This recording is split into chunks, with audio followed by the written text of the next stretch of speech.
ಕರ್ನಾಟಕ ರಾಜ್ಯದ ರಾಜಕೀಯ ಬೆಳವಣಿಗೆ ಏನಾಗತೈತಿ?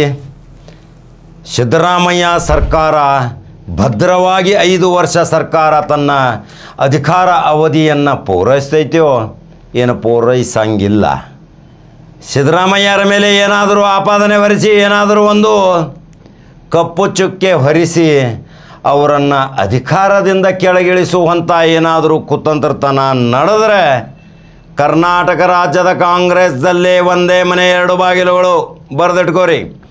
ಕರ್ನಾಟಕ ರಾಜ್ಯದ ಒಬ್ಬ ಮಾಸ್ ಲೀಡರ್ ಕಾಂಗ್ರೆಸ್ ಅದ, ಒಬ್ಬ ನಾಯಕ ಸಿದ್ದರಾಮಯ್ಯ ಇದ್ದರೆ ಮಾತ್ರ ಕಾಂಗ್ರೆಸ್ ಸರ್ಕಾರ, ಇಲ್ದಿದ್ರೆ 2 ಹೋಳು. ಅದು ಹೆಂಗಂತೀರಿ ನೀವು ವಿಚಾರ ಮಾಡಕತ್ತಿರಬೇಕು.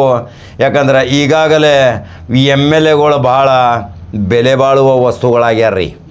ಯಾವ ಶಾಸಕ ಎಲ್ಲಿ ಹೋದರೂ ಸಹಿತ ಅವ್ರ ಹಿಂದೆ ಬೇಹುಗಾರಿಕೆ ಐತಿ. ಯಾವ ಶಾಸಕ ಯಾವ ಹೋಟೆಲ್ಗೆ ಹೋದರೂ ಅಲ್ಲಿ ಗುಪ್ತದಳ ಬೆನ್ನ ಐತಿ. ಆ ಗುಪ್ತದಳದಿಂದ ಸಮೀಕ್ಷೆ ಮಾಡ್ಸಾಕತ್ತಾರೆ ಇದ ಸಿದ್ದರಾಮಯ್ಯ. ಯಾವಾಗ ಏನಾಗತೈತಿ ಕರ್ನಾಟಕ ರಾಜ್ಯದಾಗ, ಯಾವಾಗ ಯಾವ ಸರ್ಕಾರ ಉರುಳ್ತೈತಿ, ಏನು ಇಲ್ಲಿಯ ನಮ್ಮದೇ ಶಾಸಕರು ಒಂದು ಗುಂಪು ಏನು ಭಾರತೀಯ ಜನತಾ ಪಕ್ಷದ ಜೊತೆ ಕೂಡ್ತೈತೋ, ಏನು ನಮಗೆ ಪ್ರತ್ಯೇಕ ಸ್ಥಾನ ವಿಧಾನಸಭೆಯಲ್ಲಿ ಕೊಡಬೇಕನ್ನೋದು ಸ್ಪೀಕರ್ಗೆ ಏನಾದರೂ ಮನವಿ ಕೊಡ್ತಾರ್ರಿ? ಆಗಿದ್ದ ಘಟನೆಗಳು ಹಾಕೋತ ಹೋಗ್ಯಾವ. ಇಂಥವು ಅನೇಕ ಘಟನೆಗಳನ್ನು ನಾವು ನೋಡಿದಾಗ, ಹಿಂದಿನ ರಾಜಕೀಯ ಪರ್ವಗಳನ್ನು ವಿಚಾರ ಮಾಡಿದಾಗ ಕರ್ನಾಟಕ ರಾಜ್ಯ ಅಲ್ಲ ಇಡೀ ದೇಶದಲ್ಲಿಯೇ ಇದೇ ನೆರೆಯ ಮಹಾರಾಷ್ಟ್ರದಲ್ಲಿ ಏನು ಅಲ್ಲೋಲ ಕಲ್ಲೋಲ ಆಯಿತು.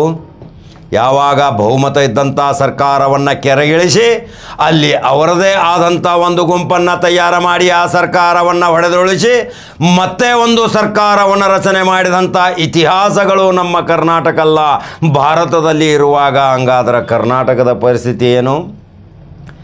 ಸಿದ್ದರಾಮಯ್ಯ ಈ ಇಳಿ ವಯಸ್ಸಿನಲ್ಲಿಯೂ ಸಹಿತ ಅನೇಕ ದಿಟ್ಟ ನಿರ್ಧಾರಗಳನ್ನ ತೆಗೆದುಕೊಂಡು ತನ್ನ 136 ಶಾಸಕರನ್ನು ಒಂದುಗೂಡಿಸಿ ಇಟ್ಟಾರ್ರಿ. ಆದರೆ ಇದೇ ಸಿದ್ದರಾಮಯ್ಯಗೆ ತನ್ನದೇ ಪಕ್ಷದಲ್ಲಿ ಹಿತಶತ್ರುಗಳು ಅದಾರ.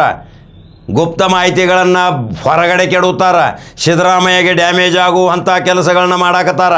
ಆ ಸಿದ್ದರಾಮಯ್ಯಗೆ ಬೆನ್ನಿಗೆ ನಿಂತಂಥ ಕನಿಷ್ಠ 100 ಶಾಸಕರು ಇವತ್ತು ಸಿದ್ದರಾಮಯ್ಯನೇ ಬೇಕು ಅಂತ ಒಂದು ಹಠ ಹಿಡಿದಾಗ ಅಲ್ಲಿರುವಂಥ ಬೆರಳೆಣಿಕೆ ಶಾಸಕರು ಸಿದ್ದರಾಮಯ್ಯನನ್ನು ಹೆಂಗಾದರೂ ಕೆಳಗೆ ಉಳಿಸಬೇಕು, ನಾವು ಆ ಗದಿಗೆ ಏರಬೇಕು ಅನ್ನುವ ಒಂದು ಕನಸನ್ನು ಕಾಣಕತ್ತಾರ. ಆ ಕನಸು ನನಸು ಮಾಡ್ತಾರ್ರಿ ಕರ್ನಾಟಕದ ಶಾಸಕರು. ಎಲ್ಲಿ ಶಾಸಕರ ಗುಂಪು ಒಂದು ಕಡೆ ಇರುವಾಗ ಅಲ್ಲಿ ಎಲ್ಲರೂ ಹೇಳ್ತಾರೆ ಸಿದ್ದರಾಮಯ್ಯ ಮಾಸ್ ಲೀಡರ್, ಸಿದ್ದರಾಮಯ್ಯ ಒಂದು ಒಳ್ಳೆಯ ಆಡಳಿತಗಾರ, ಸಿದ್ದರಾಮಯ್ಯನ ನೆರಳಿನಲ್ಲಿ ನಾವು ಇನ್ನೂ ಭಾಳ ಕಲಿಯೋದೈತಿ ಅಂದಾಗ, ಆದರೆ ಒಬ್ಬರು ಅಧಿಕಾರದ ಆಸೆಗಾಗಿ ಅಧಿಕಾರದ ಗದ್ದುಗೆ ಏರುವ ಸಲುವಾಗಿ ಹೆಂಗೆ ಉಳಿಸಬೇಕು ಈ ಸರ್ಕಾರವನ್ನು ಅನ್ನೋದು ಇವತ್ತು ರಾಜ್ಯದಲ್ಲಿ ಚರ್ಚೆಯ ವಿಷಯ ಆಗೈತಿ.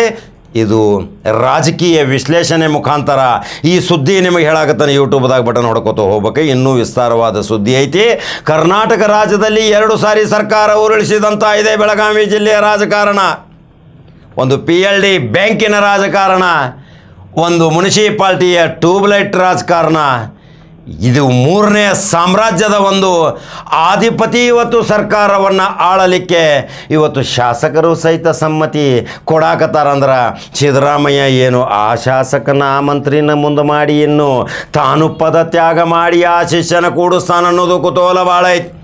ಇನ್ನು ರಾಜಕಾರಣದಾಗ ಪರ್ವ ಪ್ರಾರಂಭ ಆಗೋದು, ಅದಲು ಬದಲಾಗೋದು, ನಮ್ಮ ಕಾಲಜ್ಞಾನದ ಭವಿಷ್ಯ ಸಹಿತ ನಿಜ ಆಗೋದು. ಯಾವಾಗ ಏನು ಬದಲಾಗತೈತಿ ಗೊತ್ತಿಲ್ಲ. ಇದು ನಿಂತ ನೀರಲ್ಲ, ರಾಜಕಾರಣ ಹರಿಯುವ ನೀರೈತಿ. ಅದರ ಸಲುವಾಗಿ ಕರ್ನಾಟಕ ರಾಜ್ಯದ ಬುದ್ಧಿಜೀವಿಗಳು ಇವತ್ತು ರಾಜಕಾರಣದತ್ತ ಎಲ್ಲರ ಚಿತ್ತ ಅಲ್ಲೈತಿ. ಸಂಪುಟ ರಚನೆ ಆಗತೈತಿ, ಪುನರ್ರಚನೆ ಆಗತೈತಿ. 5-6 ಮಂತ್ರಿಗಳನ್ನು ಹೊರಗೆ ಹಾಕಿ ಹೊಸ 6 ಮಂತ್ರಿಗಳನ್ನು ಮಾಡುವ ಸಲುವಾಗಿ ಸಹಿತ ಸ್ಕೆಚ್ ಹಾಕ್ಯಾರ. ಆ ಸ್ಕೆಚ್ಚಿನ ಸಂಪುಟದಿಂದ ತಯಾರಾಗಿ ಕೇಂದ್ರಕ್ಕೆ ಅಪ್ರೂವಲ್ ಹೋಗಿ ಅವರು ಅಪ್ರೂವಲ್ ಕೊಟ್ಟಾರ. ಸಿದ್ದರಾಮಯ್ಯನ ವಿವೇಚನೆಗೆ ಬಿಟ್ಟ ವಿಷಯ. ಯಾರನ್ನು ಹೊರಗೆ ಹಾಕಬಹುದು, ಯಾರನ್ನು ತಗೋಬಹುದು. ಹೈಕಮಾಂಡ್ ಸಿದ್ದರಾಮಯ್ಯನ ಬೆನ್ನಿಗೆ ನಿಂತೈತಿ. ಆ ಹೈಕಮಾಂಡ್ ಸಿದ್ದರಾಮಯ್ಯನ ಬೆನ್ನಿಗೆ ನಿಂತಾಗ ಇಲ್ಲಿ ಕೆಲವರು ಮಾತ್ರ ಉರಿದು ಬೂದಿಯಾಗಕತ್ತಾರ. ಸಿದ್ದರಾಮಯ್ಯನ ಹೆಂಗರೆ ಮಾಡಿ ಕಂಡಮ್ ಮಾಡ್ಬೇಕನ್ನೋ ವಿಚಾರ ಐತಲ್ರಿ. ಆದರೆ ಬೆಳಗಾವಿಯ ಬಲಾಢ್ಯ ಸಾಮ್ರಾಜ್ಯ ಈ ಸಿದ್ದರಾಮಯ್ಯನ ಬೆನ್ನಿಗೆ ನಿಂತೈತೆ ಅಂದಮೇಲೆ ಈ ದೊಡ್ಡ ಆಲದ ಮರ ಪಸರಿಸಿದ ಬೇರುಗಳು ಚೌಕಟ್ಟಾಗಿ ಸುರಕ್ಷತಾ ಬೇಲಿ ಹಾಕ್ಯಾರ ಅಂದಮೇಲೆ ಸಿದ್ದರಾಮಯ್ಯನ ಅಳಿಗಾಡ್ಸಕ್ಕೆ ಯಾರಿಂದು ಸಾಧ್ಯ ಇಲ್ಲಲ್ರಿ. ಕರ್ನಾಟಕದ ಮಹಾಜನತೆ ಸುದ್ದಿ ನೋಡಿದ ತಕ್ಷಣ ನಿಮ್ಮ ಅನಿಸಿಕೆಗಳನ್ನ ನನ್ನ ಕಮೆಂಟ್ ಬಾಕ್ಸ್ನ ಹಾಕಿರಿ.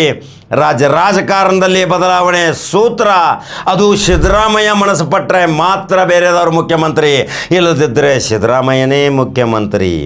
ಹಂಗಾದ್ರೆ ಯೂಟ್ಯೂಬ್ದಾಗ ಬಟನ್ ಹೊಡಿತೀರಿ, ನಂಬರ್ 1 ನ್ಯೂಸ್ ಖಡಕ್ ಜವಾರಿ ಕಾಕಂದು ಫಾಲೋ ಮಾಡ್ಕೊತ ಹೋಗ್ರಿ, ಅನಿಸಿಕೆಗಳನ್ನ ಹಾಕಿರಿ. ಮತ್ತೊಂದು ಖಡಕ್ ಜವಾರಿ ಸುದ್ದಿ ಹೋಗಿ ಬರ್ತೀನಿ. ನಮಸ್ಕಾರ.